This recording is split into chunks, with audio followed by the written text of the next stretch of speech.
Hello hello viewers, welcome. இன்றைக்கி நம்ம ஆரோவிலுக்கு போயிட்டு வந்தோங்க. ஆரோவில்லேருந்து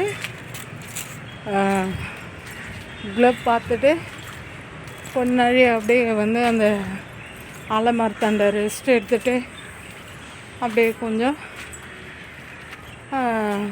ஃப்ரீ மைண்டோடு என்ஜாய் பண்ணிவிட்டு வந்ததுங்க. எப்போதுமே நாங்கள் வந்து ஆரோவிலுக்கு போனோம்னா நல்ல ஒரு ரிலாக்ஸ் மைண்டோடு வருவோங்க. ஆரோவிலுக்கு வரவங்க மெடிடேஷன் பதிஞ்சிட்டு வாங்க. ரொம்ப மைண்டு ரிலாக்ஸாக நீங்கள் மெடிடேஷன் பண்ணிட்டு போனீங்கன்னா ரொம்ப நல்லாயிருக்கும். ஆனால் காலையிலேருந்து 10 மணிக்குள்ளே தான் மெடிடேஷன். அதிலே டைம்லாம் போட்டு இருப்பாங்க. உங்களுக்கு ஆன்லைன்லேயே புக்கிங் பண்ணுற மாதிரி அதிலே எல்லாம் சொல்லுவாங்க. வந்து பாருங்கள். ஆரோவில் வந்து ரொம்ப மைண்ட் ரிலாக்ஸாக இருக்க வேண்டிய இடம் அது. வந்து பாருங்கள். ஓகே, பாய், தேங்க்யூ.